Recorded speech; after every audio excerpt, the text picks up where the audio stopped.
what's up? I'm Joe Madden, and this is Artist Friendly. On this episode, I'm talking with two-time Grammy-nominated rapper, multi-platinum singer, and songwriter, Morray. Let's go. If that's my kind, I don't want no bad times. I don't want to have bad.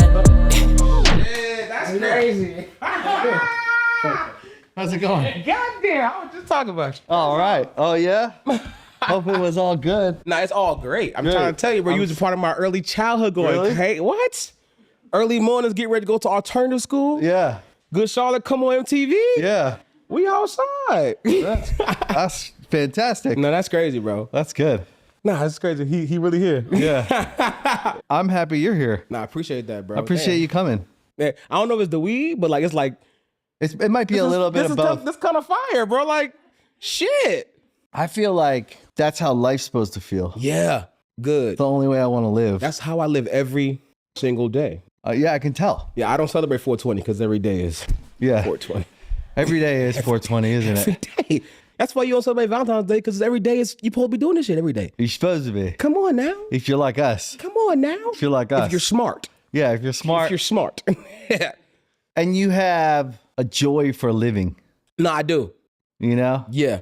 If you have a joy for living, then you're always doing things that you enjoy. Yeah. Damn, that's actually, if you have a joy for living, you always do things that you enjoy. And I like to fire. I like to live. That's a bar. Yeah, it is a bar. That's a bar. I have a lot of bars. I know, that's a bar.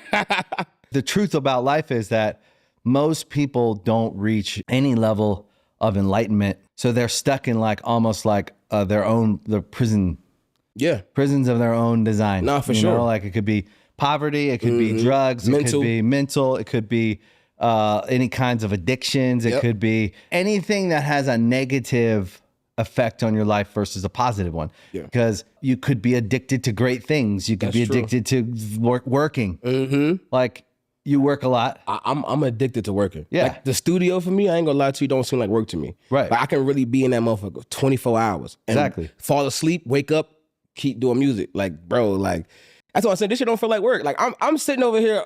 But technically This but- is my job. You Yeah. feel me? Like this is crazy. but technically this is work. Yeah, but it's the fun work. But Like, it's not work. it's not, bro. That's what I say. You said you find joy in the things that you enjoy. That's what I Yeah. said. Like I enjoy this shit so much. Yeah. Bro, I'm early to everything. Yeah. Like no cap. You were today. Bro, I think I'm the only rapper in rap history that niggas got to tell me like, hey, you don't want to come a little later? Yeah. Bro, like you be here at 1:45 or 2 o'clock. Yeah, because Yeah. I'm a grown ass man. Yeah. I'm actually the same way. Yeah, I love respecting people's time. I Yeah, me think, too. I think that's what gives me joy when somebody see me here like, oh, shit, you here? Okay, well, shit. And now the dates just starts fine. Yeah. But if I'd have came 15 minutes late, it's like, hey, you ready? Yeah. Energy would have been trash. Bro, that's why I like being a good person. I Good just like energy. being a good fucking person. Yeah. Yeah. That's it. Do good shit. Be a good person. Good money. Right. Make money. Okay, life That's is fun. good. But that's the thing is making money. I was raised in a environment where money was the root of all evil. Okay, come on now. Right. And so I understand Come the on now. concept of what that means Yeah. in the biblical sense of what that Nah, for means. sure. So I understand what it means, but I don't think God doesn't want us to go forth and be great. Mm-hmm. And what happens when you go forth and you achieve greatness? Okay. Well, you make money. Yeah. It's one of the scorecards. Yeah, for sure. I agree. I really think it's dependent on your thought. Yeah. Of what you feel it means. Right. The money itself isn't the root of all evil. Right. It's what people do for it. Yeah. It's Well, what you they do to with get it. the money. That's what makes it evil. Right. Money is here to sustain us. Yeah. It's supposed to take care of us. But if you're spending your money on junk food, now you're gluttonous. If you're spending money on drugs, now you're doing that. You're spending money on hitmen, you're killing people. Yeah. Whatever you're spending your money Yeah. on, You it can depends on literally buy anything. How you use it. But say you got $100, you buy your family something to eat, you got like $10 left over, you just somebody on the street, you give it to them. Your money just made sense. Yeah. Like that's what I'm saying. Like just pay it forward. Like Yeah. don't make your money evil. But You make a lot of it. Yes, make it as heavenly as possible. Yeah. Be blessed. And I think anything that you acquire, money, power, notoriety, Yeah. so fame, anything you can acquire by by doing things. It is what you do with it and who you become while you possess it. Nah, for sure. So we find out who we are. It exposes who we are. No, it makes you show everybody exactly really who are. the person is underneath all the Yeah. You feel me? The money, once you get that bread, the goes away. Yeah. It's never what they think you are, is they know who you are now. It's not, okay, well, he might be, no, he's going to be upset. Yeah. Don't do that, because he's going to tell you, I don't fucking like this. This sounds bad. Oh, now, like, no cap, my first, like, story, bro. No bullshit. Please. My first, like, couple months in the game, I'm super soaking wet. So I'm, like, super nice, super humble. I'm like, yeah, whatever. That motherfucking check hit. I'm like, hold on, I bought me a house, a new car. I got some chicken. Now it's like, I don't like this beat. It's not good for my ear. Yeah.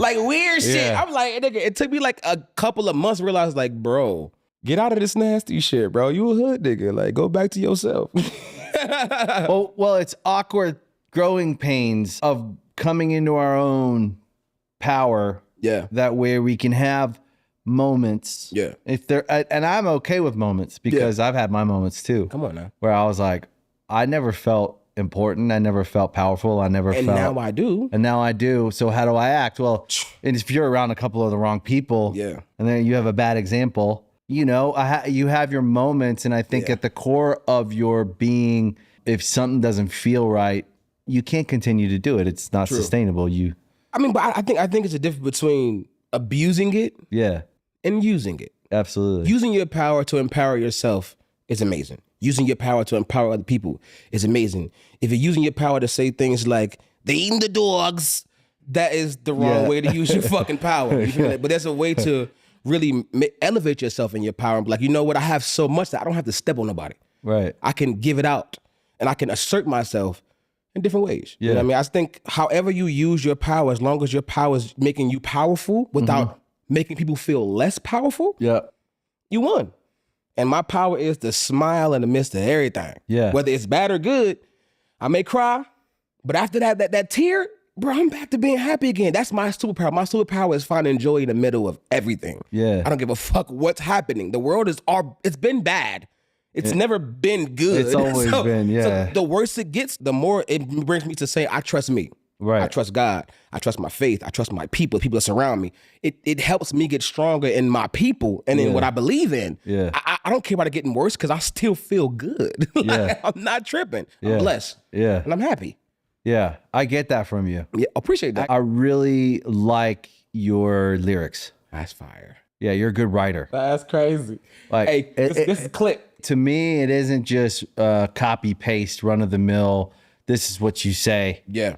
It feels like you're telling stories. I was really excited to talk to you. The first time I heard you, when I was introduced to you as an artist, was on that track with 21 Savage and J. Cole. That's hard. And J. Cole is one of my favorites. Come on now, that's OG. That's like, big bro for real. He truly, to me, one of the greats. Nah, for real. That's one of the youngest old niggas I've met in my life. His face so young, but he's 40. But he's just got like wisdom. He's Master Yoda for sure. Yes. Bro, talking to him is like, are you wise that one? Like he really give you like that vibe. And the way you talk about him is how he talk to you. He talks to you in like riddles. Right. It's super crazy how he just jumps. So you thought that was a good idea? Okay, what about that idea make you thought it was a good idea? And did you think about that idea before you had it, or was it just something? I'm like, okay, is it wrong or right? I don't even know what to think now. Like, he's so smart, bro. It's crazy. Yeah. So the accomplishment though is to be on a song with two artists who have years on you, have accomplished what they have in the world. So to be able to go on to a piece of art with two other artists and hold your own and fill it up with them, and it's not awkward, is actually very hard to do. Most of the time when you hear, that's why it works so well. That's why I think so many people probably loved it. But there's a subtleness to an artist being themselves amongst other artists that are great. If they can hold their own there and be themselves there and it's not awkward, that to me is when you go, okay, that guy's going to be around. Yeah. Cole, he actually helped me with the hook. Like that's why I think it came across so well as well, because we worked together. Right. Like, I went to his crib in the basement and we was in the studio and like we went over how I wanted to do it versus how he wanted to do it. And we mixed our ways and we tried different ways and it was 8 takes of this one line and 7 takes of this second line and which line sounds better and double this 4 times. And you like it was really us coming together and like making it sounds good. Like sound as good as we possibly can. Like his ear for music, bro, is incredible. Like, so it was just a blessing to be on that song with him and 21 Savage. Like I was able to be on stage with them and sing the song with them and link with them. And I'm shaking hands in the back of the stadiums of 30,000 people with somebody I listened to before I got famous. Yeah. Before I was on, I'm playing your music and I'm like, oh, we get to hang out. It's past the blunt. This is crazy. Yeah. It's fire, gang. Yeah. That's special. That is really special. And that's what a career is full of, is special moments and things like that. But you have to be able to be you. Where are you from? North Carolina. Okay. Fayetteville, North Carolina, baby. You said? Where in North Carolina? Fayetteville, 2-6. What was that like? It was Fayetteville small. Yeah. It wasn't always the best, but I love what I learned from where I grew up. You know what I mean? Whether it was hard, whether it was good, everybody has good and bad times, but I learned how to be a man there. Yeah. And that's why I claim it. I don't care where else I ever lived. I was born in New York City. Okay. But I was raised there and I felt like because I became a man, had children, got married, made better decisions, and became the person I was supposed to be, I have to claim that place. I mean, it's so much I have so much love and like aspirations for it to be better. Yeah. So you're married with kids? No. Okay. I'm divorced with kids. Okay. Way better. 2 different things. Way better. Well, yeah. It is good if you can do it well. Yeah. You know, like divorcing and getting that right can be tough, you know, it can be a very, especially, how old were you when you got married? Well, I've been married twice. Oh. Yeah. You're a lover. Yeah, for sure. Yeah. Teddy bear. Just trying to be honest. It sucks, bro. Just trying to make it honest. I hate it, bro. Because you got to be tough on the streets with these girls. They can get me. But that's okay. Don't ever apologize for that. Yeah, but it's a difference between, you know, wanting to be God and getting got. You get got. You know, most men, we kind of want to be God. Like, go ahead. Every now and then. Me, I don't be knowing. I be full-fledged in love. Yeah. Like, I don't even know. Me too. And I be like, oh, you're crazy. Oh, I did not know you were like this. Yes. I'm over here rubbing feet and you over here plotting and scheming. Yeah. What the hell? Wow. Yeah. It's just different. It's tough. It's just very toxic. It's tough out there. It is. I'm the same. I will get got very easily. Yes. The last girl that got me, it still has me for 18 years. See, she got me. You were smart. You wanted to get got. You think you slick. See, this is one of the situations. I want to get got, so you got me. See, women think we be on game. We want you to get us. Yeah. Yeah, baby, you tame me. I don't do anything else. I just want you. Yeah, because I want you. Yeah. But no, relationships is hard. It's tough. It's very tough. How old are you? I'm 32. Okay. Yeah. Young. Yeah. Just a young man. You I'm fucking 45. What? Yeah. Well, 46 when this airs. Well, say that. What's your birthday? March 11. Oh, my daughter's birthday is March 16th. Oh, that's good. That's crazy. Pisces. That's what's who?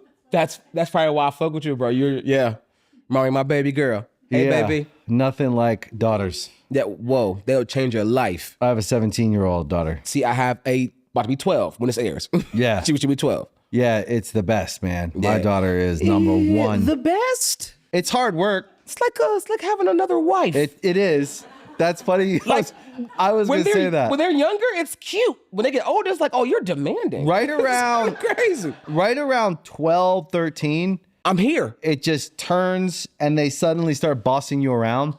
Like not in a cute way. It's a lot. Yeah. This is the key when they're under 10. Yeah. They're trying to start that ignition. Yeah. 12, that motherfucker's purring. On. It's going crazy. Hey, daddy, I seen this on this site. Oh my God, these shoes. Hey, lip gloss? What? Okay, listen. I'm not even ready for you to grow up this fast. Non-stop. Okay? You getting your nails done? I want to cry. Yeah. I'm not that tough. I'm not ready for that. This is crazy. And it goes like, she's 17. It's been 4 years of this, 5 years of this, like, change where she's like a woman and she bosses me around, but not in a cute. It is cute. It is cute. It kills me every time, but it's a bit more fierce. Yes. Like if she's mad at me, my life actually alters. Yes. Whereas when a kid's mad, they pout, whatever. Mm-hmm. But if your daughter's mad at you, have you felt the silence before? Yes. The silence sucks. Like I'm a black parent. Y'all know if you know black parents, but I'm a new age black parent. Right. So I'm a little different. What's that? What's a new age black parent? New age black parent is understanding you don't got to do it the way that it was done to you. Right. So have a little bit more like little leash, little leeway. Yeah. My daughter runs with that though. Yeah. Like I'm talking about mine too. Full blown mile. It's like, hey baby girl, I called you yesterday. Read my text. Don't reply. Oh, I'm left on red. Yeah. This is crazy. Me too. I'm calling. Oh, you're not answering. Oh, this is correct. I call your brother. Oh, she's in the room. Tell her to get on the phone. Go give her your phone. Oh, hey, Daddy, until you called me. There's no way you didn't see me calling you. I literally, listen, on my kid's phone, they have to, when they download apps, it comes to my phone first. I have to approve. You approve. I don't care how old you are. I don't really care. Because it's really about the in-app purchases. Exactly. Yeah, it's that and what you're trying to download. You're trying to download like X and shit. We're not going crazy because Twitter's crazy. Yeah. But but it's like, you're on your phone. You just sent me an app to approve. Yeah. I know you see this fucking text. You didn't reply to my text. So why you didn't text me? Oh, I didn't see it. I was shopping.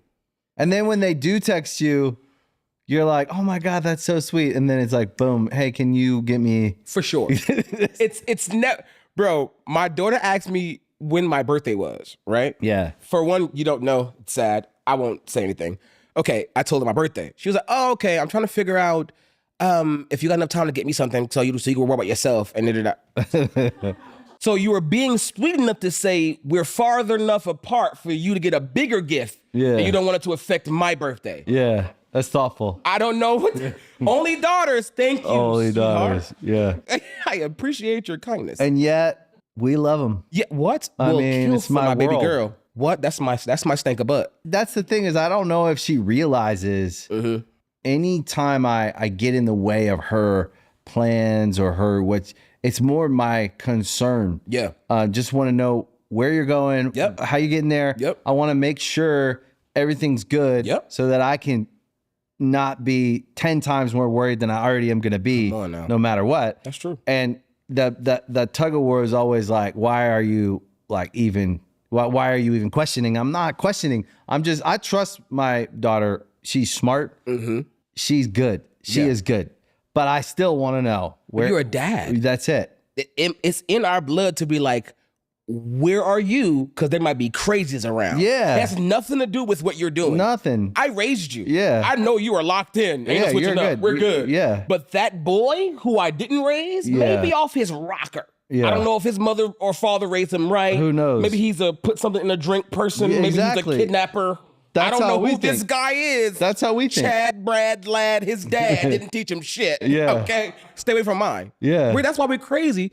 And they're growing up and they're becoming young women. So they're like, oh, I'm free. Yes, you are. Baby girl, you can do whatever you want. Just tell me. Yeah. ¿A dónde está? Yeah. Where are you? Yeah. That's all. Just to check in. Location. Just to check I'm your in. father, not your boyfriend. Yeah. I'm not going to be like, oh, you would just for safety precautions. Where are you, Stanko? Where are you? Where are you, Stanko? Yeah, that's it. It's funny. But, I would say we're in the same generation of dads. Mm-hmm. I think that we're, like you said, I think we're a different generation. Like, we talk to our kids. Yes. I don't go, well, I put food on the table and a roof over your head. That's my job. The worst. No, I actually care how you feel. Yes. I care about, are you having a good experience in this life that we're living together? Mm-hmm. We're sharing. And I want to be connected. I don't want to control. Yeah, no. I want my kids to go and figure it out by themselves, but I want to be a number one support. Yeah. Protector if I need to be. But also just like their guy. Okay. You know what I mean? See, okay, I like the that. call they make. See, me, I want a little control. Yeah. Like your life until you are 21 years old. Right. Treat it like I'm co-signing with the car. Right. Before 21, we're co-signing your life. That's right. Whatever decision you make, let's make it together. I feel that. Let's figure out together. Yeah. So I can say, hey, maybe this isn't the smartest because daddy did that and daddy failed. Right. Let me help you get past daddy. Get there first. 21. Faster. You're in college. You are grown. I bought you a car. I may even get you an apartment. Live your life, baby. Yeah. Before 21, well, we're co-signing. At 21, I agree. It's fully yours. You live whatever life you choose to. But before that, let me guide you. Yeah. Because a child with no guidance and we is got the worst. rules. Yes. We have rules. Yeah. But that's your only, like my kids always tell them, your only job is to follow our rules. The only job. And as it pertains to that, go live your life. But we gotta, I agree with you. I think we're in the same, on the same page. Like we both want to say, hey, you can live it, but I gotta be connected. Let me just know what's going on. Yeah. I just want to be in the know. Yeah. Being in the dark with your kids is the worst. It's the worst. It's like, because for one, like I'm responsible for your life. And now that some of your life I don't know, it's like I feel like, okay, shit, I got to figure out what's going on. Because why are you not in college anymore? Why are you hanging out with this person? They're weird. Why are you shouldn't be in this situation. Okay, I understand you're about to be 21, we drinking, but why are you drinking at this area, in this place, at this time? Let's figure it out. I ain't saying don't do it. I'm saying let's be smart. There's a way to do it. Let's be smart. Yeah. That's all. Just be smart, because daddy got high at 14. I got drunk at 16. I understand the vibe. Let's protect you. Okay, I got drinks in the house. Shut up. When did you move to North Carolina? I moved to North Carolina around 8 fully, but between birth and 8, it was back and forth between there and New York. Okay, but why was that? Fully 8. My dad's from New York. My mom's from New York. My dad's family is in North Carolina. Oh, okay. So when they got pregnant, I guess they just left New York and went to. Right. My dad always had some shit going on, so I don't know. Yeah. But he had to leave, so we had to leave. Yeah. So type shit, and then we just came back and forth. And from 8 to 12, I'm in North Carolina. 12 to 18, Pennsylvania. 18 to now, North Carolina. Okay. Where in Pennsylvania? Lebanon, Pennsylvania. Okay. When they hear this shit, anybody from there, don't fucking talk to me. You don't fucking talk to me, okay? Because it's a small town and they know me. Yeah. Don't. It's not far from Maryland. Well, that's where I'm from. Oh, okay. It's not. It's East Coast. It's close. Is it it's more close. like Pittsburgh? It's more like Harrisburg. Harrisburg. Okay, Like Harrisburg, Lancaster type vibe. Not far from Maryland. It's not that far. It's a good little drive. We played a lot of shows up there. 2 or 3 blunts, and you can get there. Yeah, for sure. Yeah, Pennsylvania. And then my dad's family was from North Carolina as well. What part? So I used to go down there for the summers. Goldsboro. Oh, it's so many boroughs, but Goldsboro's fire. Yeah, it's clean. I like Goldsboro's decent. Okay. Yeah, they shout were out Goldsboro. Farmers. So yes, we would go and stay on this farm like in the summertime. It's quiet though. It's quiet. It's a lot of space. It's very, very rural. Yeah, it's like 6-hour drive from Maryland, and there's nothing in between a lot of stuff. So it's good. North Carolina is nice. I like North Carolina. I love North Carolina. I think we a little bit behind the times. Sometimes. No cap. I think we can for sure speed it up. Yeah. Get into today. Yeah. But other than that, I love North Carolina. I love the food. I love the people, the camaraderie. Nice. I love good hospitality. Even though it ain't always real, North Carolina's Southern people, niggas be lying. It's not always Southern hospitality. Right. But, we fake it very well. Yeah. Yeah. And so are you still in North Carolina? No, I'm actually in LA. Yeah. Oh, great. Come on now. LA for music is number one. It just makes sense. Like the label that I'm partnered with is out here in California. Some of the best studios, people, there's so much stuff you can run into, so much opportunities out here. This is it. Bro, I'm here. Yeah. Joe, I live here too. Going crazy. I live here too. I have for 20 years. Yeah. Oh, damn. So and I would say for music, it's LA, Nashville, Miami. Okay. New York is cool, but it's not like it used to be. It's decent for music. Like it's cool, but but LA, it's like everything's happening. For me, I feel like my place where I feel like in my heart that music sounds the best and feels the best when I record it, Atlanta. Oh yeah, Atlanta. Why didn't I say Atlanta? I ain't gonna lie, like Atlanta to me, is whenever I record in Atlanta, it's just a great song. It just feels like, fuck yeah, this is how it's supposed to sound. I would say you're right. I would say, I don't know why I didn't say Atlanta. LA and Atlanta are the two most. Going crazy. And then Nashville is on like the country rock thing. Nah, Nashville hard though. Shabuzi is from Going Virginia. Crazy. Yep. Yeah, for real. Oh, I thought he's from Nashville. No, but he went to Nashville and started making music and stuff, I think. But he's actually a DMV guy. Come on now. East Coast. Yeah. So I always root for the guys from DC, Maryland, and Virginia because that was like our... Logic. Yeah, Logic. Come on now. That's one of my favorites for sure. I love Logic. Boy, he go crazy, bro. But we've never met. Bro, I've talked to him on the phone. I think we've even FaceTime. Yeah. But I've never met him. He's cool. But bro, I'm saying like, big fan. I listen to a lot of his shit. Yeah, like if you go to my crib when I'm cleaning up, you'll hear fucking with me now. Ooh, fucking with me now. I don't know where. What do you think that the first 18 years of your life, what would you say impacted your approach to fatherhood? Honestly, I think the lack thereof. Right. You know what I mean? I think because my dad was wrapped up in a lot of stuff that, probably was a lot for him at the time. You know what I mean? I used to blame him so much for it. But like everything that he did bad, I'm doing better. Right. So it's like under 25, fuck you, dad. Me too. But now I'm like, bro, I'm like a great fucking dad, like top tier dad. Because of that. Because I don't want my kids to feel how you made me feel. So thank you, but fuck you, but thank you, bro. Like you really made me a better dad by accident. Yeah. So that kind of shaped me, and it seemed like my mom actually be the dad, and seeing how hard it is for a woman to have to step into that role is like, bro, I gotta be a better dad. Like I don't want my kids to just be raised with their mom without seeing me, hearing me, talk to me. You gotta be like you could have called. Right. Do something. Right. I'm on the road. I still literally FaceTime. I'm like, damn, twin, like you gotta be there. And I think I've learned from the lack of example how to be an example. And you got to face down the fear of, for me, this was I had a similar upbringing. So my dad wasn't around, and then he was, and he wasn't, and he was, and he was. And I think at times he tried really hard. But in the end, I was angry, and he had left, and I didn't see him for many years. And then I was very angry, and I up until about 25, 27, I was just like, fuck you. Type shit. And then I had kids. And then I was like, you know what? I kind of get it now. Yep. Every guy handles it differently. And some guys run away. It's hard out here. It's hard. And a lot of times they had the same experience. They either had a dad who was not there or was abusive or whatever. And the idea of being a father really scared the shit out of all of us because of what we had the experience of having. Yeah. And what I learned was, instead of run away, face it, get stuck in it. Yep. And you're not going to have all the answers, and you're going to figure it out. Yep. But then you start doing it, and you get better and better, and you get a little momentum. Yeah. And then your kid's 7, and you realize you actually have more of a relationship with them at 7 than you ever did with your own dad. Type vibe. And you're like, God damn, like, well, I want to keep building on this because it's so great. It makes me feel so good.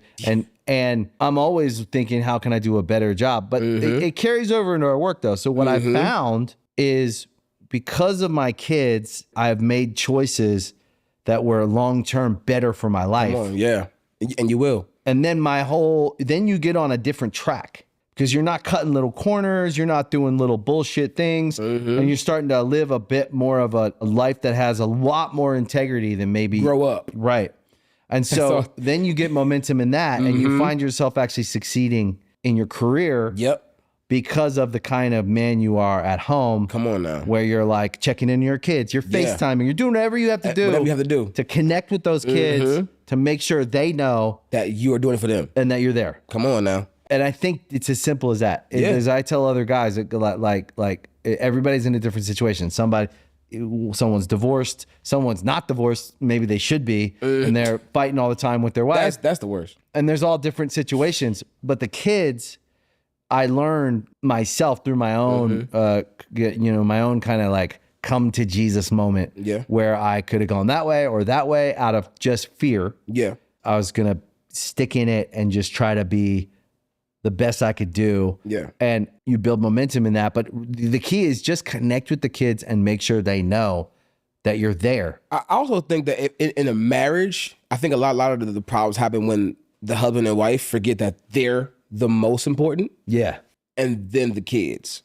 Right. I think, especially if you're talking biblical or anything, your husband and wife supposed to be like, locked in. That's it. Team. And then the kids supposed to come right underneath, and y'all both have the same idea, beautiful family. When you have like husband and wife that treat the kids more important than each other, then you start feeling that way. Yeah. Then it's like, oh, my kids come before my husband. My kids come before, and that's when sometimes the divorce happen. And now there's an issue, because now when you pick the kid up, now y'all beefing in front of the kid. Like, raising kids is a lot harder than people think. One bad decision can fuck up 18 years of your kid's life. That's right. Like, being a parent is one of the hardest fucking things, because there is no like redos. No. You can't go back to yesterday and be like, oh shit, I didn't mean to say that. Let me erase that from you. No, they're gonna grow up and remember at 10 years old, my dad dropped me off and they argue in the parking lot for an hour and they said obscene things, and that's all they're gonna remember. Even as a kid, I know I had hella good times, But all I really remember is the bad shit. And it's all trauma.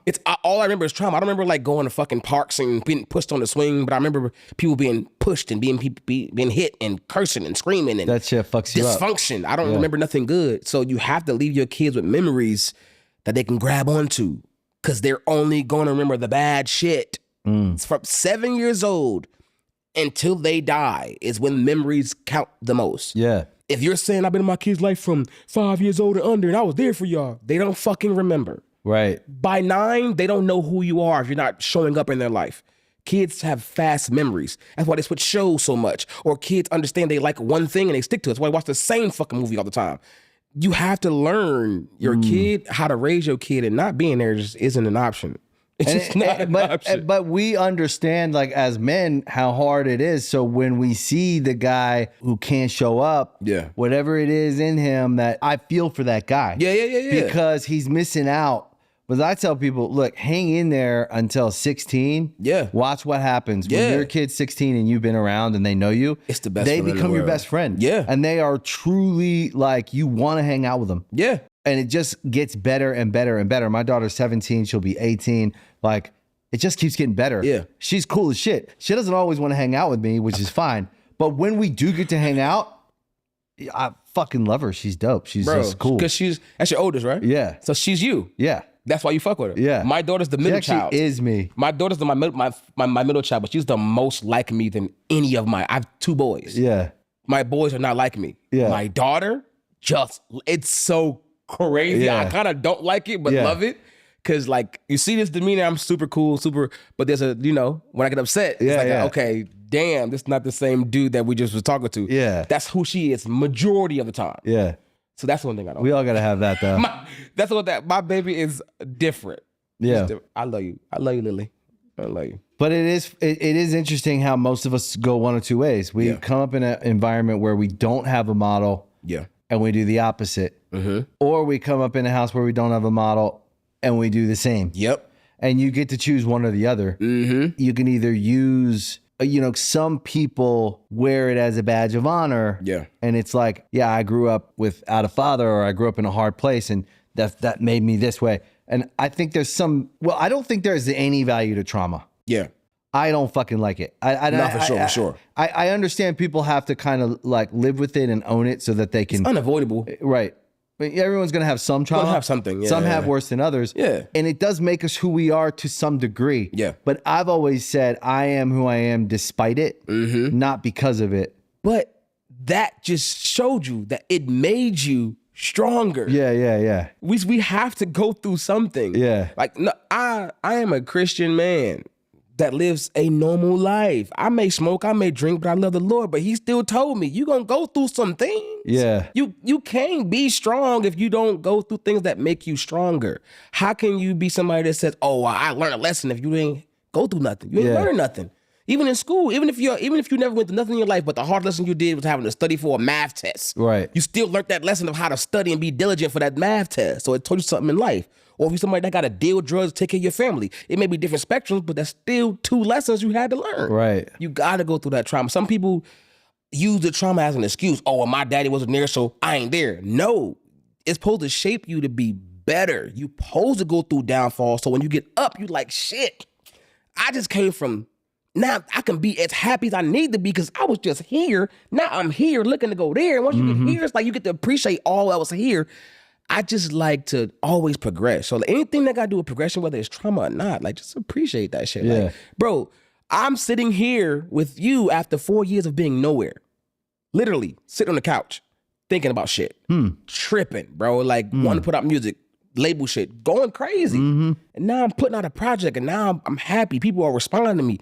I'm getting old DMs from people who don't talk to me no more. Now they like, oh, hey, bro, you got the same number? I don't. No. Yeah. But I got that feeling again. Yeah. Bro, like perseverance. If I didn't go through shit, I wouldn't appreciate being across from you the way I am right now, bro. Yeah. Like, this is just amazing, bro. And I love going through shit because I get to grow through shit. I don't never go through nothing. I grow through everything. Yeah. That's just the vibe for me. What was it about the past 4 years that you were stuck not doing anything? What do you think it was? Really, it was just like I'm a person where I love transparency. Whenever I feel like something is in the dark or I don't know something, now I'm confused. And when I'm confused, I don't trust. When I don't trust, I panic. Because if I can't trust you, it's like, okay, what the fuck is going on? Now I don't think you got my right choices in hand. Now I'm asking questions. Now the answers I'm getting I don't like. And I was like, okay, Morray, you are in a spot where you don't know business like that. You just grew up for real. Turned 30. You're a grown man now. You're starting to make better decisions. And you realize, oh shit, I'm in a spot where I don't want to be. Oh, I don't think I can get out of the spot. What do you do? How do you do it? What's the moves? Different management, different lawyers. It's like it was a whole bunch of stuff going on. I'm like, where does music fit in? Right. Okay. It's funny how that works. I'm an artist. Okay, Morray, focus on the music. Oh, snap, my kids. Okay, dang. One of them got to get put down right now. So I had to put down the music to focus on my kids. Then it's like, okay, my kids, I can't focus on y'all because I'm losing the music. Now I got the music. Now I'm in a legal battle. It's like, what the fuck? I can't win. Until I did. Right. And now I'm like, bro, fuck the last 4 years. I'm worried about the next 4. Running for president, bitch. I need my turn. I don't give a fuck. Yeah, but I think it's important to share that story because when I think the experience of an artist making a career is a long process. Yes. Okay, and it's one part music, and then one part business. Yes. And then one part life. Yeah. So you have to live a life so you can write music. Because if you don't have anything real to talk about, you can't write. Then you can't write, and it's not going to be the same. Yes. It's not going to be the same. You get it. And some artists get lost in the sauce, and that's okay too, because that's part of finding your way back and finding your way back and finding your way back. What I realize is the most important part of me is the kid who said I could do this in the first place. 15-year-old who had no money, come on now, no relationships, no fucking know-how, hungry to be somebody. Yes. And do something. And it was in my mind, I didn't have opportunity to go to college. I didn't know how to get a job besides waiting tables or doing whatever we were doing to pay the bills. And at a very young age was tasked to take care of my mom and do all this stuff. And so I had to grow up a little fast, but the music gave me hope. Yes, it did. Like, oh, I could do that. I could be somebody if I do that. Wasn't athletic. I wasn't all the things that I wasn't particularly, at school, I didn't do well, which was weird. I tried actually in school. People always goes, you must have been crazy when you were a teenager. I'm like, no, actually I wasn't. I tried to get good grades. I couldn't. Nah, but you listen to a song like Anthem and you think you was a crazy kid. You're like crazy. You be like, what the? He outside, turn it up. Party raging. Well, as soon as we got on, it was over. It's different now. Now we were like, oh, we're gonna be those guys. Well, that's my shit, by the way. Thank you. Hold up, bro. When you hear, I gotta tell you, really, every morning I used to smoke weed and listen to that shit before I walked to school. Bro, no bullshit. Yeah. In the hood, headphones. Nah, you can't bob to it the way you gotta be like. Well, you know we had to drop. Yo, don't wanna be just like you. But I got the angry face on. This is the anthem. I'm like, yeah. You said what? You crazy, bro. In there, viral. Yeah. I just had to tell you that story. Nah, I love that because that's who we are. Bless your heart. You know, it was kids who wanted to be noticed, wanted to be somebody, and were at the same time like, fuck everybody. You won. Because we were so on our own for so long, we didn't feel like everybody cared about us. That's true. It's why I've always struggled to belong to any large group of people, whether it's politics or like... I'm solo dolo today. You know what I mean? Exactly. I don't be with nobody. And then we got on in the music industry, and then just like you're explaining that situation where you find yourself in some legal thing where you're like, what the fuck? They can sue me? What the shit is crazy. Just because they want to? Or they can do this or they can do that. And then you're like, I just want to make music. That was it. And I just want to make a living. Yes. And I want to take care of my family. Take a shot. Take my shots. I want to get after it. And then you get into the game in the music industry and it can get you. Yeah. Then you get over that. You get through that. You always do. You're smarter. And you've learned. Not to say you weren't smart. No, I wasn't. It wasn't that I wasn't smart. Yeah. It's that no one took the time to teach me. So I had to teach myself, and that takes longer. Come on now. Now, had I got into the music business at 18 years old and all those motherfuckers had said, hey, so now I want you to, I'm gonna give you the game. Yeah. We're gonna meet once a week for an hour, and in 5 weeks, you're gonna know how everything works. Come on now. That's what we should do. It's like they could have put us in Harvard, but because we had to do it ourselves, we went to fucking DeVry. And it's actually something more like this business is there's a side of this business that's so cold. Yo, like cold-blooded. Like the street's cold. Like, bro, no, for real. Like no bullshit. I will kill you and take everything you have. The industry is like the hoodest shit in the world. Right. And it's crazy. And so what I find is, from my honest experience, is those early industry guys who took advantage of me in little ways and some in bigger ways, and you got your little scars to show. For sure. I now say thank you. Oh yeah. You should have killed me. Nah, you couldn't have killed me. That's the thing. They definitely tried. You would, yeah. That's the vibe. You they tried, but it's like, stopped trying. I'm a fucking gladiator. But you grow up into a full-grown man. Yeah. I say this to artists, like, keep going forward. Yeah. Because it's not just about the music. It's about your journey. It's about you getting stronger. It's about you learning, and it's about what you become on the other side of it. Because what we became, and now at our age, is we are the music business. Yes. Our company, we take a lot of pride in it because one, we tell people what we wish they would have told us when we were their age. When you're 18 coming into this game, and like, we're not going to lie to you. We're going to tell you what you should know. We're going to tell you what I would do if I could go back. Here's the decisions I would have made differently. Yeah. And I'm not here to own anyone's art. I'm not here to own anyone. Yeah. I'm here now. The most healing experience that we've had with our company. We started this company 12 years ago. Okay. Yeah, I wasn't much older than you. I was probably like 30, 33.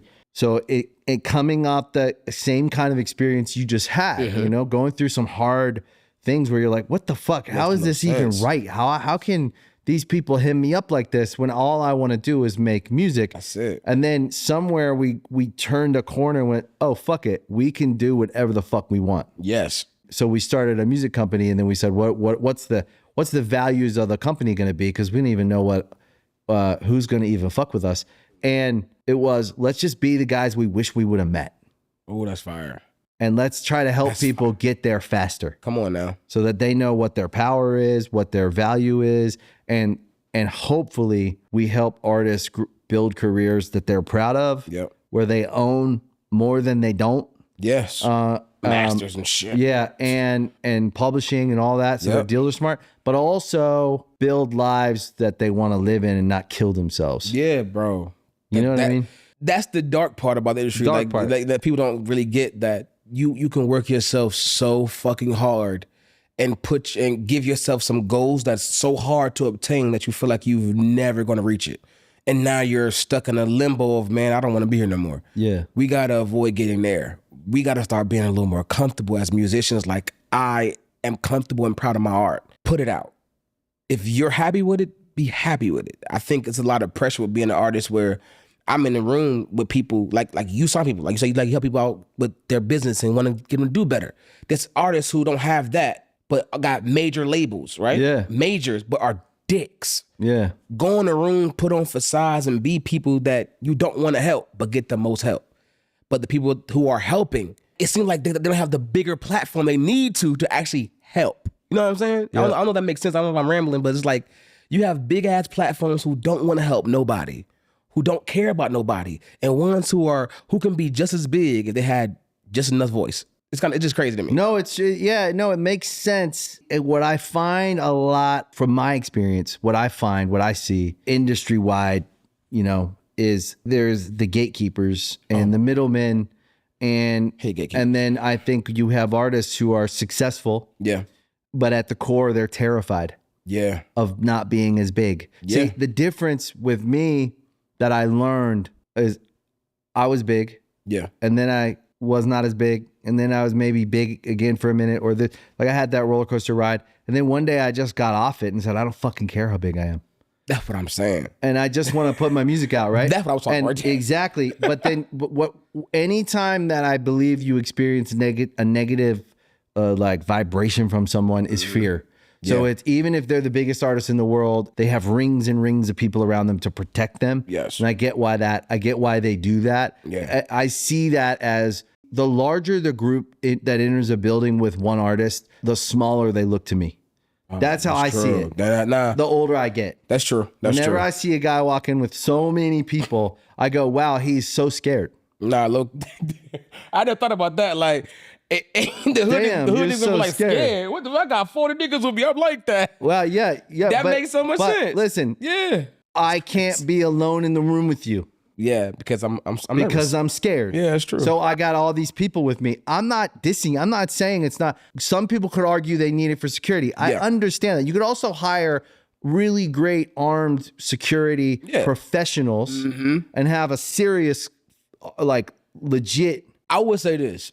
Hood shit sometimes it don't work that way. It's different. Now, me, I'm solo dolo. Yeah. Because Morray don't make music that require me not to be. Right. You know what I mean? But when you make music and you got a lot of beef out here, sometimes those armed security guards who are detailing may not be a detail in the streets. Right. You feel what I'm saying? Like, they can secure you, but hood politics sometimes get in the way and sometimes that can get overpowered. So like, I understand needing for security, but if you're just not of the street for real and you ain't doing nothing in the street for real, you got no beef, no smoke, you got 50 people with you, that person is scared of interactions. That person is scared of conversations. Right. That for sure. So what I'm saying is I'm not criticizing the person. I'm saying what I see. Okay. I'm not saying I still wouldn't want to hang out with the guy and get to know him or maybe he's cool. I'm just saying, well, what my initial perception of that is more like, I wonder what they're so scared of.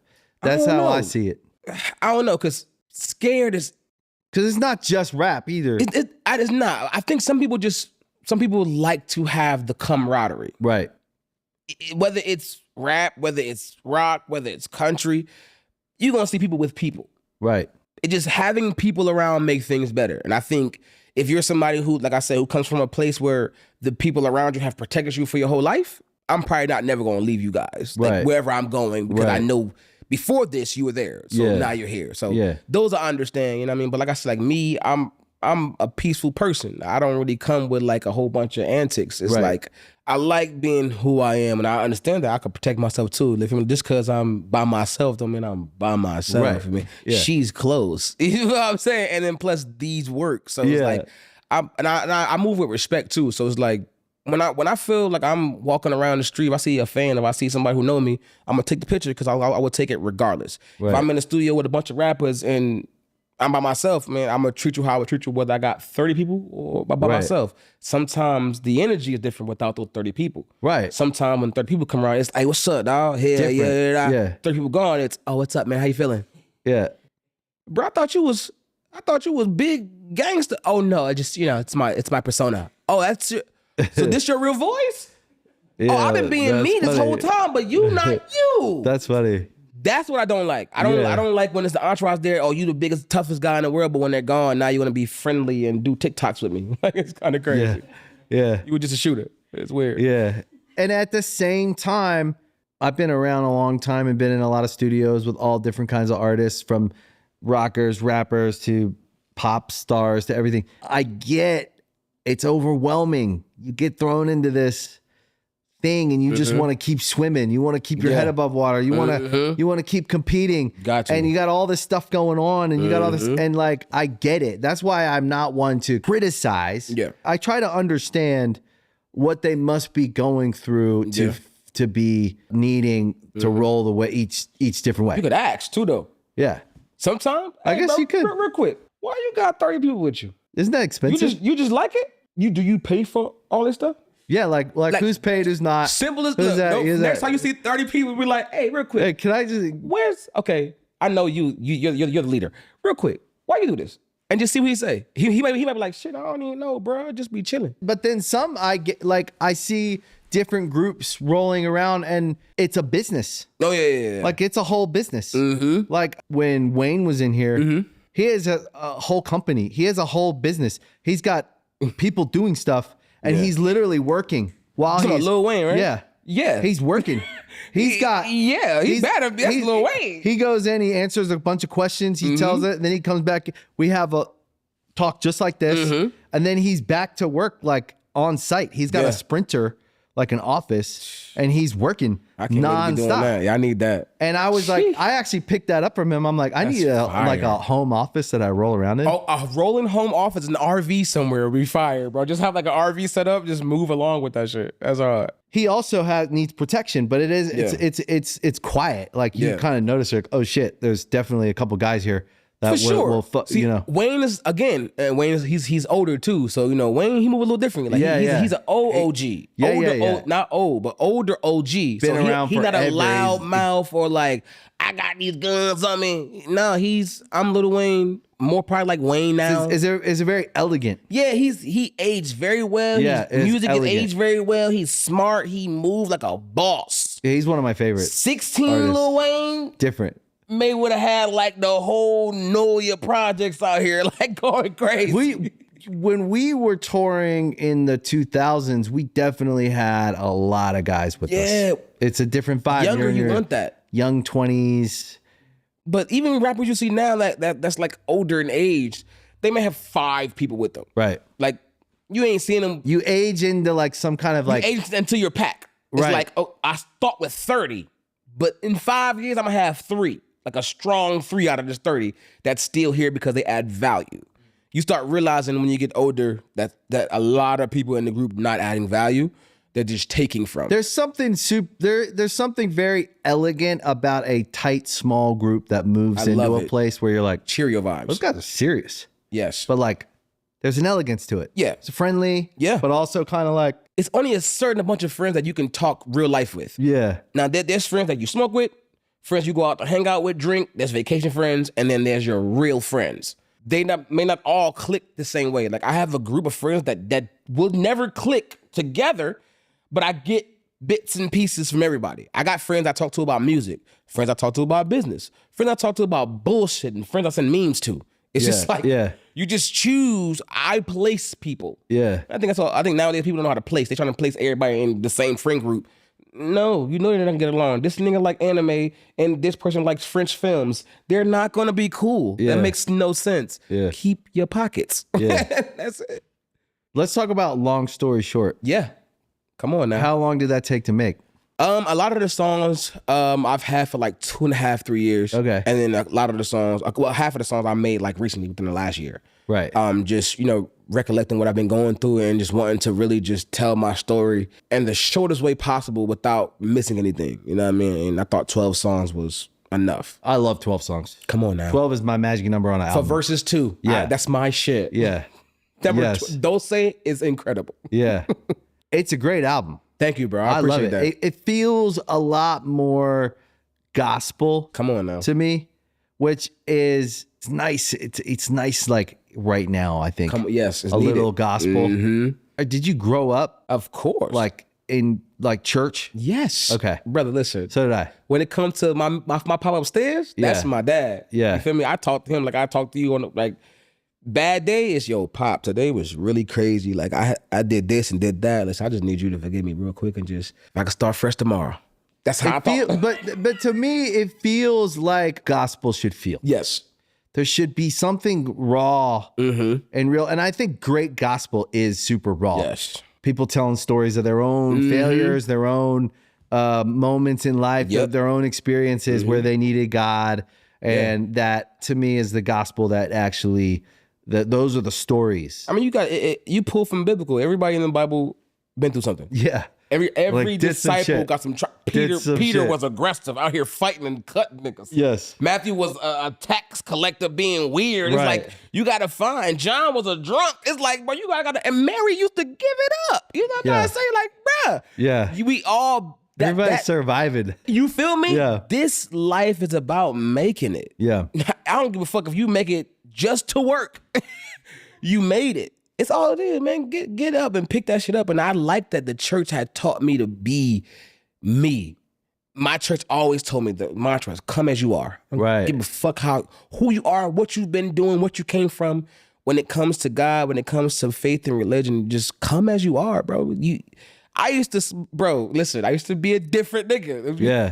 Now I understand I'm forgiven for what I did in the past that caused me to be that guy. Right. Now I can be this guy because that guy died. Right. I'm just happy that I learned that from church. So you experienced forgiveness. What? Yeah. And, bro, can't nobody forgive me faster than God. Do you think that a lot of guys don't turn to their younger selves and try to get forgiveness because they feel like maybe they won't be forgiven? Yes. Especially depending on what you did. Yeah. There's no heavier conscience than a man's. Right.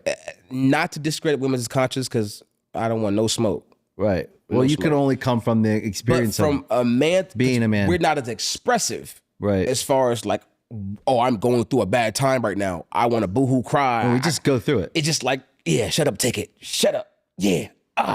Stabbed again in the back. That's cool. Oh, lost everything. That's all right. Nobody got to know. Keep going. You how you doing, bro? Hey, I'm great. Yeah. You said what? Yeah. Now I'm in the room fucking drinking this bottle of tequila. Yeah. Smoking every blunt I got, Just, really going through it. Right. It's just that having the mental strength is crazy for like a man going through some shit. I ain't gonna lie to you. It's just hard. It's hard. We forget we're people. We're and human. we're just surviving. Yeah, man. Literally, it's in our core DNA is just to survive. And then when you get stuck in survival mode for too long, the worst. What I found I struggled with the most in success was how to actually hold it. Yeah. Oh shit. And feel it. And actually not just emotions. Yeah, because I was so impoverished. Yeah. I was like, come on now. And I was not letting the pain and the joy in of what I had been through. Yeah. And until you can let the pain in. Yeah. Whatever that means for anyone. Let it in. To let the pain in of the suffering you went through and then the joy in of that life is different now. See, I think it's let the pain out and let the joy in. Yeah. I think you gotta let out what you've been through, and then the joy start filling you up. As you let go of the bullshit, the good shit starts coming in. Right. But if people who don't feel joy is because you haven't got rid of the bullshit yet. Right. You stuff the pain down. Yeah, and you just hold I'm it. good. That's when you know you would never feel joy because it's combating with too much bullshit. Right. It's just hard. Like, and I think if we just figure out, okay, I got too much pain built in me. Let me just try to like just open a Sprite. Let some air out first. It may bubble up. Close it back. Don't let the bitch spill. Yeah. Do it again. Yeah. Slowly but surely, and start pouring some of that shit out. Like it takes time, and we're growing up still. As a man, I'm 32, and I know by 45 I'm gonna figure something else out. Like by 35, I'm gonna be like, okay, something's different. Like as humans, we're all growing. Women, men, whatever you are, whatever you claim to be, you're gonna grow past the 21 and 18 they tell you. Yeah. Oh, 18, you're done growing. 21, no, not mentally. Mentally, you grow fucking fast as shit. Sometimes faster than what you can fucking grasp. Yeah. You're like, hold up, I'm not supposed to be here. Shit, I'm panicking. Hold up, that's why I was like, for 4 years, I was like, bro, when I finally realized, oh shit, I could have done a lot better than what I'm doing right now. I could be actually doing something. That's why I started panicking. Like, oh man. We all have done that. Fuck, I'm in the spot, but my feet are going, but my body ain't moving. You know what I mean? It's like, damn, I want to go somewhere, but like, I just can't. Imagine Flash sitting down and just doing this. Yeah. As fast as he can. He gonna stomp a hole in the floor, but he not gonna move. Yeah. I felt like super like stuck. And that time, and bro, like I said before, bro, I thank God. I'm blessed. I thank my project for coming out and the way people been talking about it, bro. I'm just happy to be here, like that, like on Earth. And I haven't been happy to be on Earth for a little minute. Yeah, it's tough. I ain't gonna lie, Earth kind of fucked up right now. Yeah. Earth is going through some shit's not it. Okay? Absolutely, it is. Ain't gonna lie. Yeah. I don't even litter no more, and I'm a hood nigga. I used to litter all the time. Yeah. Well, I used to litter all the time. Now I'm like, man, pick that shit up. Yeah. We are dying. This is crazy. Yeah. Don't throw that plastic. Recycle. This is, bro, I'm telling you, this is weird. Yeah. Like, I got a whole trash can in my house for recycling, regular trash, glass bottles. What's happening? Oh, you recycling now. What's happening to me? Oh, you recycling This now. is trash. God damn. I'm out here caring for the planet. This is crazy. I mean, that is where we're at. Yeah. Bro, Yeah. I be so, bro, I'm watching I am. Let me get the word right. I am a pescatarian. Oh, so you only eat fish and shellfish? That's it, bro. I may slide a little. That's chicken, actually pretty good. Little grilled chicken in if I can't. You feel me? Sometimes. Yeah. But other than that, it's majority bro. And predominantly pescatarian. Right. For sure. PP. PP is crazy. PP for sure. Double P'd up, pause. But nah, it's like P. You got the peas. Got the peas. But now growing up, it's like I'm realizing, like I said, love fish. Bro, growth and development. I'm realizing how Crabs, much. And I never used to eat shrimp. that shit. I used to eat steak, Yeah. fried pork chops. I used to be fried, I eat everything. Now, sir, what's on the menu? Do you guys have a sea bass or like branzino? Yeah, branzino. Tight shit, Evie. Yeah, is that butter caper sauce on it? Hey, you guys have butter cake? Do you guys have the butter cake with the Baileys? Oh, great. That's what I ain't gonna lie to you. One thing about coming from the hood and being famous, bro, when I first got like bougie. You have a lot to learn about food. That shit was hard as hell. I was in the restaurant showing ass. Like Nobu. What, Nobu was Let's go. I went to Nobu in Malibu. Yeah. Bro, my first Nobu time. Malibu. Nobu Malibu is fucking, I'm in the back. Bro, I went with my team. I'm in the back. Though it's dark, the lights on, the waves is crashing against the side. I'm like, oh, this is flex type shit. We were like, I mean, we didn't get on a plane till we were 20. And we had never ate sushi or anything like that. So when I came out here, I went to fucking like Dan's Rockin' Sushi. Like it wasn't even like, now I wouldn't eat there, to be honest with you. I'm being honest. I'll be honest. It was sketchy, but it was sushi at the time. Shit. I was like, God damn, this is really good. Gotta Fish eat it. on rice. Bro, bussin'. And then I got hooked on sushi. Now I like Nobu or whatever. Bro, I fucking, no cap, I love sushi. It's so good. That's my my favorite. Bro, my first time flying was 28. Yeah. I never flew before 28. Oh. I came here, somebody was eating sushi from me. I said, man, get that stank ass fish. Bro, Yeah, I what was the like, you hell? eating raw? This is nasty.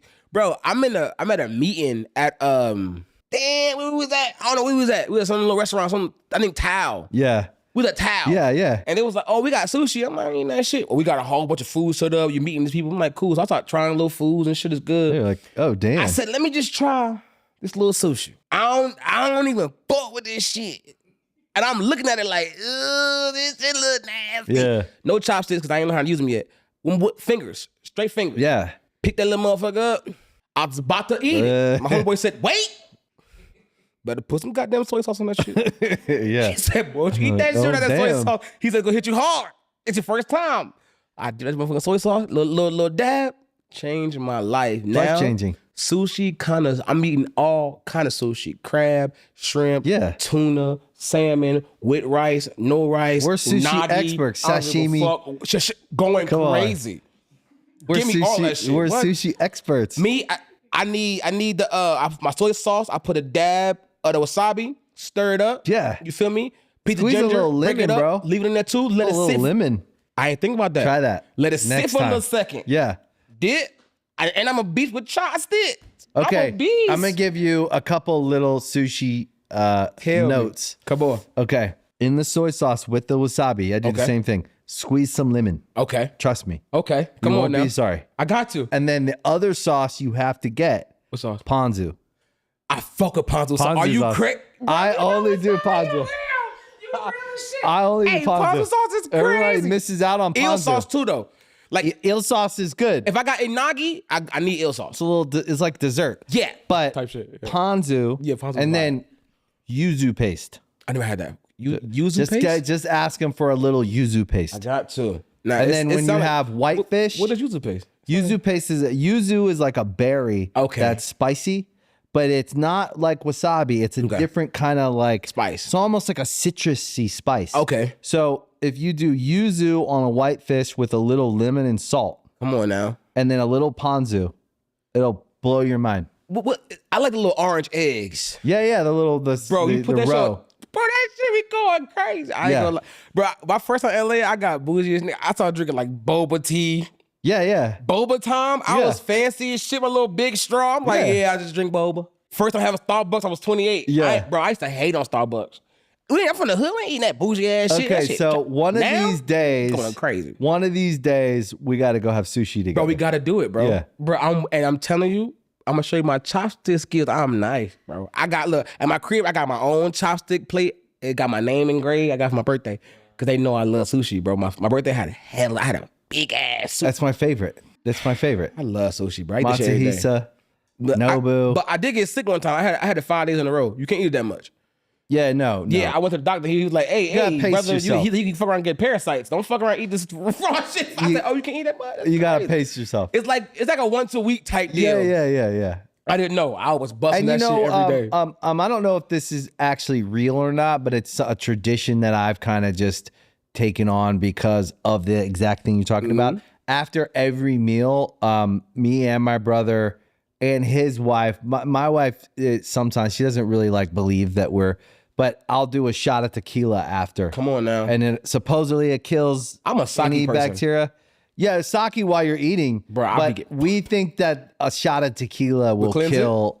It's pure. Maybe. It's pure. I mean, Maybe. I'm going to use it because I like sushi. Yeah. Or sometimes maybe hot tea with lemon. I don't know. Hot tea probably works. Yeah. For sure. To kill or like miso soup. If there's bacteria. A little bit of miso. Yeah. Type shit. So back to the record. Okay. I don't know. I feel like this record is the first thing when I listen to it, it feels like you've arrived fully. Yeah. As an artist. Yes. Bro, it was only because you're an artist, bro. You know what the fuck going on. You know, you're like finding your way. You're doing this song. You're doing that. And it's good. Like you hear the talent. Like I'm telling you, I knew it when I heard that song with J. Cole and 21 Savage. I was like, oh, I actually looked you up. Come on now. I was like, who's the other guy on the track? That's hard. So like that's artist development. That's why you do those things.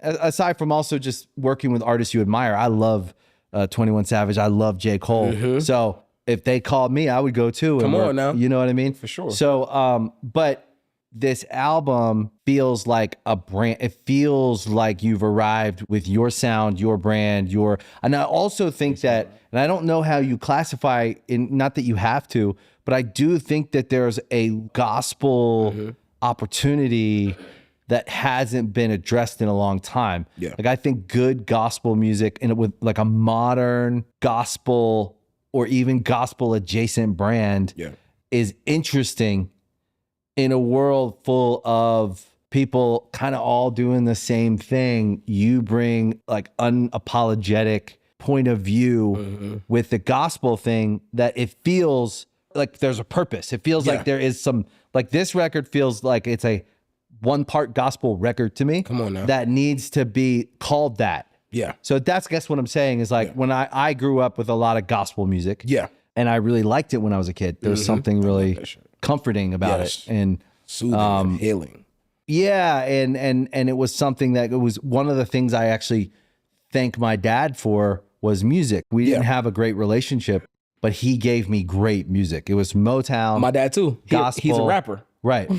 Right. So well, what if we're like our dads fully realized? Yeah. What if we are our fathers like fully realized versions? I think so. You know what I mean? I think some of my dad be hating low key because he wanted me to rapper so bad and I made it. Yeah. He like, this motherfucker think he better than me. I'm better at this.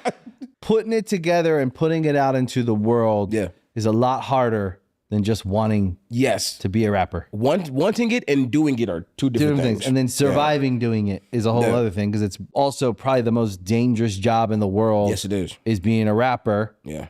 And the second most dangerous, being an artist, period. The second most dangerous job in the world is just being fucking famous. Yes. Survive that. If you don't kill yourself, you're one of the lucky ones. Yeah.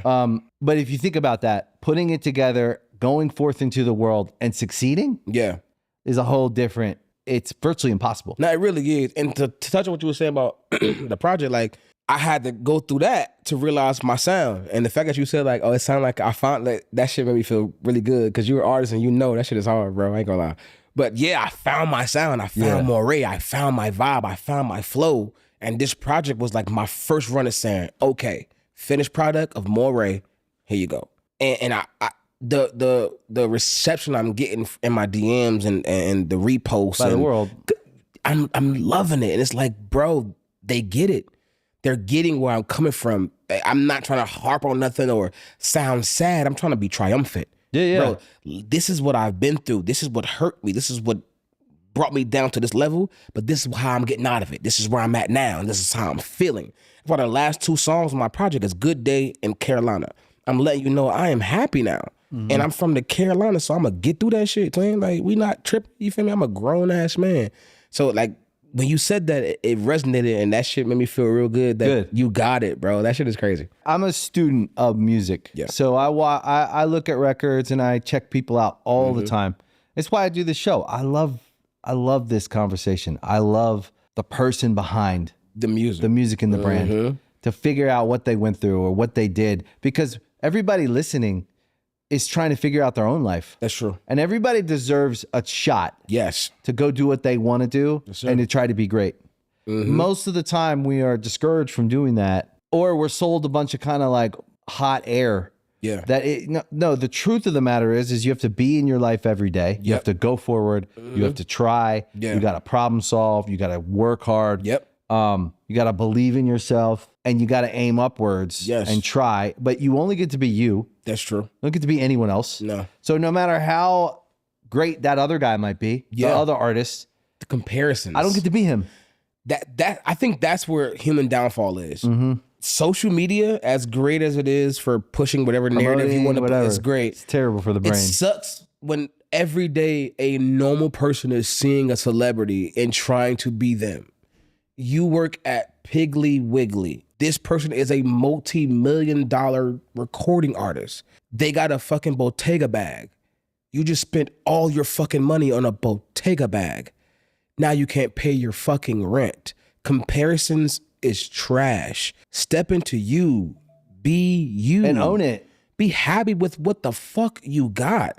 There's some people that's worse than you. And if you're worse, there's somebody worse than you. And if you're worse, so on and so forth. It never stops getting worse. Because if you get to a point where you're at the worst you can be, someone's dead. Yeah. Like, I don't know what else. Yeah. Live your fucking life, bro. Like, as a human, I've been through the comparison. Everybody compare me to Rod Wave. Oh, when I first came out, I'm like, bro, I don't compare myself to nobody. We make 2 different kind of musics. My homeboy, no, he ain't my homeboy, but boy go through like a lot of depression, I'm going through getting out of depression. Right. That's complete opposite lanes. Yeah. We actually could work together on a song and go fucking crazy. Yeah. But because they try to pin us against each other because of a comparison when we're different, it probably won't ever happen. You feel what I'm saying? Yeah, So no, I know that. I know I've lived that. Be yourself. Yeah. And just love your fucking self, because nobody gonna love you like you. Yeah. Nobody gonna push you like you. Like you said, you gotta fucking try. You gotta try to be your best. You gotta try to love yourself. You gotta try to love others. You gotta try to be successful. If you're trying, you're doing it. Just put your fucking foot in front of the other and One go. day at a time. That's it. And own all of it. Own where you're at. If you work at Piggly Wiggly, you're making an honest living. Come on. Don't be ashamed of that. But if it's not where you want to be, start stepping towards where you want to be. But if you are where you want to be, that's cool. I think it's cool as shit when I meet someone who's doing what they love. Piggly Wiggly type jobs, and I was comfortable. I had a car. I had a crib. My kids was good. Christmas was coming around the corner. I had gifts. Yeah. I ain't think about shit. I worked at Food Line. I worked at Food Line Distribution. Yeah. Yes. So we worked for the same company. Same company. It's just crazy. No kind of shit, bro. Yeah. I've done these jobs. I was like, I understand, but like I wasn't trying to live outside my means. I will tell you though, when I worked anywhere, I was the best. Yes. Now I was the best bag boy, best cashier. I started as a bag boy, then I moved to cashier. See, at the distribution center, you got to load pallets of the stuff that we send to your store. Yeah. So we used to have competitions all the time. We used to get like a freight of like 120 items, and you get 2 hours to do it. The one that does it under 2 hours, you get more money, incentives. Bro, I love that fucking job. The best paying job I probably ever had in my life as like a regular person. Yeah. Bro, I was racking it in and whooping ass. It was crazy. I worked at Food Golden Line. Corral as well. I eat there a lot though. Yeah. Nah, go to bourbon chicken over mashed potatoes is the vibe. You from North Carolina for hey, you a North Carolina nigga for real. That's crazy. I got a little of it in my That's life. hard. Yeah. Maryland and not too far from North So y'all got Carolina. go to crowd there too? Yeah. I didn't know Food that Line. far. And Food Line. The only reason I know Piggly Wiggly is because in the summer I would go to North Carolina. Yo, I did not know Food Line went that far. Yeah. Piggly Wiggly is a blast from the past though. Bro, Piggly Wiggly, no cap. I've been to one in real life. A lot of people who haven't been there is crazy, but Piggly Wiggly is exactly what you think it is. You walk in that bitch, it looks exactly how it sounds. Yeah. You in the Piggly Wiggly. There's like a pig. We is in the Piggly Wiggly. The sign is a pig with a hat on, with smiling. a curly tail. He just looking at your ass. Y'all go down there to Come the on, Piggly get Wiggly. this swine and this beef. We got everything you need at the Piggly Wiggly. So one more thing about the record. So if you're not being authentic, you can't do something. Yeah, for sure. And I feel it in your music. I feel there's some authentic gospel. God is in there. Calling. Yeah. It feels like you need to express something about your relationship with gospel music. And I can feel it in your influence. Strong. And I don't think I would ever like do gospel music. You would never just do a gospel record. I've done it in the past. Okay. And I know I'm not a gospel artist, but God has done so much in my life that I'm gonna tell people who listen to my kind of music how good God is. Right. The best way to help God is to talk to the sinners. Hey guys, I'm like you. Let's go over there. That's the music I make. I tell how good God is, that He on my side no matter what. I tell how much I'm praying. I put it in my music for the ones that can digest it the way I'm giving it to them. Right. A lot of people can't digest Jesus and God. It's like, oh shit, it's getting heavy. Yeah. Nah, but if I just said like, I done been in bad situations, now a nigga up now. You hear it. Yeah. But I ain't gotta say it. It's like you're praying. But you like, okay.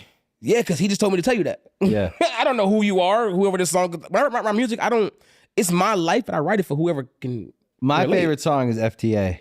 What? That's I done made it out the pop and the niggas thought they had me cook FTA. I ain't gonna lie to you. That's my shit. That's my little bopper. You feel my little bopper? Wow. I like that shit. That's right. It is. Like, I like that one. Mine's is Breakthrough. Yeah. Cause that's the most gospel. I felt honed into gospel when I made that song. Yeah. Hearing the beat and then like me stacking my vocals, like doing the I've learned ways to, like trying to like add them together and stack them like how I would a church. And it made me feel, and I just wanted to sing. And whenever I sing more, I tap into the gospel more. That's why I said like God is in everything I do. Like I don't have to say I'm a specific genre for to say I rock with God. Like I rock with God so hard. Like if I felt the inclination of saying, Morray, don't ever do music again, I would stop. The way, and I'm getting goosebumps because he talking to me. The way that I move in my life and the way that God talks to me, the way he moves with me, bro, I'm so receptive. Right. Like I just walk. I can be in a horrible situation. I can have nothing. And out of nowhere, phone call, good news. Faith and trust in God is why I'm still here, bro. Like, it's why I smile every day, because in the midst of the darkest shit I've been through in this industry that I don't talk about or I won't talk about, God is in the midst of all of it. Yeah. Teaching me lessons. So now that this time around, I can do it the way I was supposed to. Yeah. And I'm living in that blessing of, yes, I have trauma from what I went through. Yeah. But now I get to grow past it. Yeah. Now the people that did me dirty get to be my footstool now. Now you get to see my success. Now you get to see me smiling still because you thought you took my fucking smile. That's the thing that evil people want to do. They want to take your fucking smile. Bitch, I'm going to smile for the rest of my life. I don't give a fuck. What you talking about? Cheese? Queso? Type shit. Yeah. I'm going to have me a good life, bro, because God said I deserve it. So I'm taking it.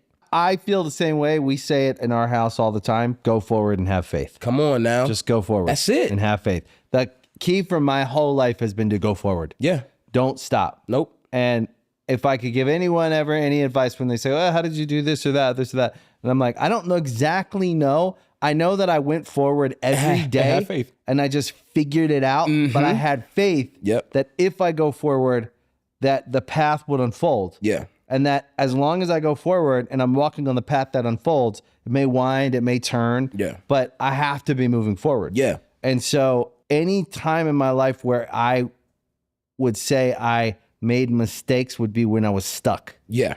And I stopped moving forward. Yeah. And that would be like the thing I learned would be, no, don't stop. Keep going forward.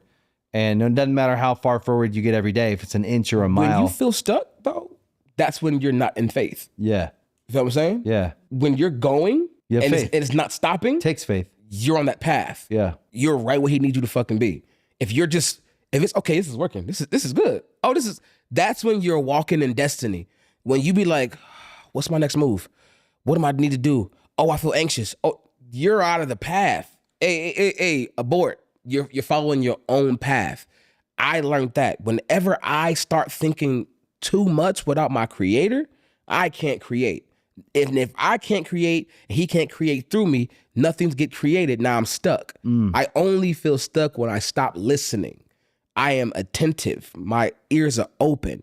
I've been in this spot so recent, like what you're talking about, like you probably went through in the beginning of your career. Like I just like went through it. It's so fucking fresh to say, Morray, you really just came out of some shit that he brought me out of. And like, it's just, bro, it feels so good. I wish I can explain like the feeling I have in my body right now. It's, bro, I feel like I'm on fire. I feel it. But like a good, like a blue flame. Like not hot, but it's like, damn. Flame on. But I feel when I sit with you, I feel like there's a real clarity. Come on now. Like there's like a real understanding of when you say God pulled you out of something. Yeah. Or maybe you rediscovered your faith in what God can do. I did. You can have levels of faith. Yeah, for sure. You can know deep in your soul that God is there. Yeah. Without depending on him. Not even praying. And even if you're not in action on how you... What? If you wake up and talk to yourself, you're talking to God. Yeah. God is in you.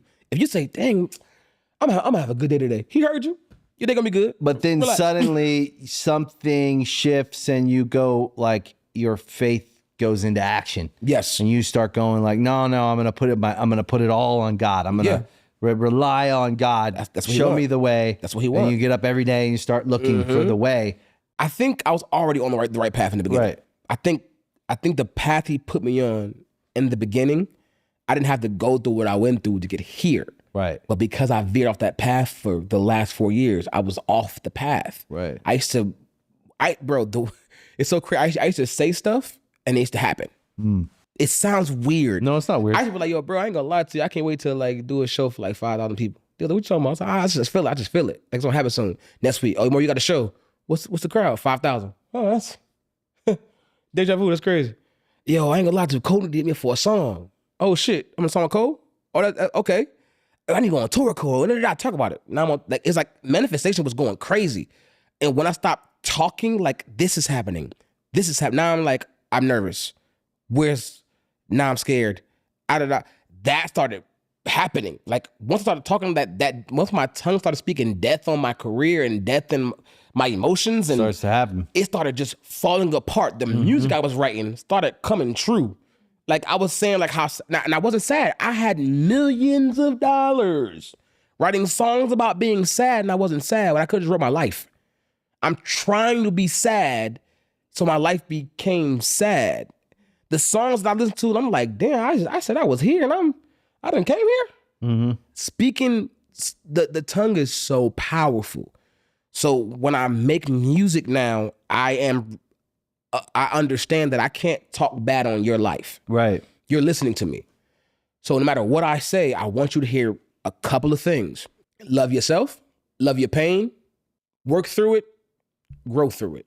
No matter what song, whether it's FTA, Carolina, Breakthrough, Mud Baby, Breathe Underwater, it's the same message. Fuck the messenger. Did you get the message? Bitch, I text you. Did it go blue or did it go green? Right. What we doing here? Yeah, like, green is weird. Green, no cap. I don't like I'm Android a judge green. I'm gonna judge somebody when it's green. Bro, I just texted my yesterday. That should be going green. I feel like that should be blowing my mind. You know when it's green, you don't trust them. Bro, green to me just makes me feel. When somebody's green, super like, ugh. Man, you're like, come blue, on. Blue, it'd be like regular, green. Is there not one person here listening to this show? When you get a green text, your eyebrow goes up. Bro, sketch. You go, did he give me a text now number? Is that green? I know you got an iPhone. Did I get the B phone? Bro, the B phone is the burner? If I get the B phone, if I ever find out that somebody else texting green was like, oh yeah, that's my second line. That's strange. What's the next thing for you? Tour. So you're going on tour? Bro, I'm trying to put it together right now and figure out like what city, because I've never had a show on my own. Okay. I've never had like a Morray headliner. Never. Okay. I've just always been on opener or like a Rolling Loud or whatever it is. Okay. So I'm just putting that together right now. Okay, figuring out what cities, what it looks like, what songs I'm doing, and it's exciting as fuck because I've never done it, so I'm hella nervous to not fuck it up. Yeah. I ain't gonna lie to you. I haven't been nervous in a long time, and right now I'm like, Morray, you cannot fuck up your own show. This is kind of crazy. And I'm getting like fucking a new DJ, new everything. So it's like, it'll be fine. We gotta practice. Yeah. I'm a practice kind of person. Like, let's rent a studio for a week and go over the same set as much as 7 hours a day, brother. Yeah. You need a smoking break, go smoke, but come back inside. Yeah. Let's work this out. Yeah, a good rehearsal is like an all-day hang. Yeah. No, I need at least a week though. Yeah. Just to figure out like song structure. Because the first day I'm gonna put my shit together, run through it a couple times. Sounds good, but maybe tomorrow I might be like, yo, I want to do this song here. Like, I need more time because I want to give a great show. Like, if you watch like rock shows, like all live vocals, live band, like, bitch, ain't no MP3s. And we rehearse. And I'm not doing that. We rehearse for at least a week. At least. Yeah. I don't use usually MP3s. A week is good. I don't use MP3s. Unless we're doing like last time we played, because we're off for like 6 or 7 years, and then we went and did one show. We rehearsed for that one show for a week. Come on now. And it was worth it. Yeah. Because the show was fucking great. Bro, that's live instruments. Yeah. And there's fire and there's stuff and there's all the stuff. Just having a live band is such a fucking cheat code. It's crazy because what you can just be like play. Yeah. Change the tempos. Change the key. I use live tracks. Right. So it's whatever the song is, I can make it slow it down a little bit, but it's whatever the song is, you feel me? Like, yes, it's not real vocals, but I did my first live performance in New York with a drummer, a keyboardist, and I'm a pianist and a bass. It was fucking... It's so good. Oh my God. It's a different... They slowed it down. Because it's all live and it blends together in real time. Bro, it's so versus amazing. Sitting on top of a track. Yes. You know what could be cool though? Is because touring with a live band's expensive. Yes, it is. So that's the problem, is trying to figure out, okay, I'm going to go out on tour. All we care about on tour is not losing money. Yes. We want to make money. Yes. But it depends on how many shows you're doing and all that, you know? So we're just trying to figure out, well, can we bring as much as possible with the opening bands, make sure that we have a good bill. So like when people come, they get a great show. It's like a bunch of good bands, but then the show with the lights, the visuals, and we're designing each one. So it's expensive because yes, it is. Really good people, Pyro, cryo, all that stuff, right? So, but we spend it because we don't play that many shows anymore, and we're doing like 7 shows this year or something, and they're costing us a ton of money. Yeah, but we're only doing 7 shows, so we're like, if we're gonna do 7 shows, we got to do it all the way. So that's the balancing of the budget, right? Of like figuring out. And so if I was like with you, if I couldn't bring the whole band, I would say like you could bring maybe a drummer and a bass player, or what you could do is record all of it live. Oh, have a band. Now that just hit me the ding. Now that might be fire. And so instead of running just album tracks, you get in the studio, you record the whole show live. Yeah. Multi-track it so someone can mix it. Come on now. And then when you do it through the live show, it's also multi-tracked. You can run it through the board so they can still mix. That's and tough. Then your vocals will be with, like, that would be one way I would do a live show. That's if I was up against like time. Also just getting a band that can go on tour and do so. There's so many things people don't know about. No, that's hard. And I'm locked in with the niggas I just did a little band thing with too. So yeah, that's a good idea. Be cool. That's a good ass idea. I ain't gonna lie. Yeah, okay. Yeah, I like learning shit. That's hard. Yeah. I'm still in that though. Yeah. I mean, you gave it to me. No, yeah. You gave it to me. No, we're just rapping. You gave it to me. We're just rapping. But that's a good idea. I ain't gonna lie, just because you don't need nothing crazy. You feel me? Like a good little live session, do the whole show. Bring that shit to the with the DJ playing loud. Yeah, that's a vibe. Because live band to me just sounds so much better. It's so much feeling. It feels like homey. Yeah, it's real homey. That's why I'm like, damn. Like when you go see a live show and the band is there, it's like they just killed this shit. Live bands is fun. Yeah, my favorite thing is drums though. I ain't gonna lie to like hearing the drums live. Live drums is oh my god, like bro, that shit should turn you on. It's weird. It's a weird feeling. It's why people like music. Yes, that motherfucking keep that beat. That beat. No bass. Damn, never mind. Bass is my thing. That drums and bass, the rhythm section. Like you know what my favorite like rock song of all time is? What? Queens of the Stone Age. Oh yeah. No one knows. Yeah. Bro, the drum solo and the doom da doom da doom da doom da doom. It's a great band. Like, bro, that song is So crazy. the guy who produced that record, produced our record with the anthem. Are you serious? Yeah. That's why they both great. That's interesting, That's right? hard as fuck. Yeah. That's hard. I need to talk to him. He need to give me something. Yeah. He need to give me He's something. He's a great producer. I need something. Make a hip hop, trap, soul, blues with rock. Give it to me. He's an incredible producer. Because whenever his you hear name's that Eric song, Valentine. He's Eric a Valentine. genius. He's a musical genius. Come on now, Eric. I need one of those because, nigga. Morray. Yeah. Thanks, man. Thank you, bro. Did we cover everything? We covered everything. This was a great conversation. This is great. This is Yeah. crazy. Congrats on the record. Thank you, bro. And congrats to everything that you ever done, bro. I've been a fan. I told you, bro, since the beginning. It's Thanks, crazy, man. bro. Appreciate it. Yeah. Thanks for coming. Yes, sir. Come on now. Yeah, bro. Thank you for listening to Artist Friendly. We really appreciate it. If you like the show, you can also follow us on Spotify. You can follow us on Instagram at artist.friendly. And you can watch us on YouTube and Veeps. Leave comments. I always read them. See you next time.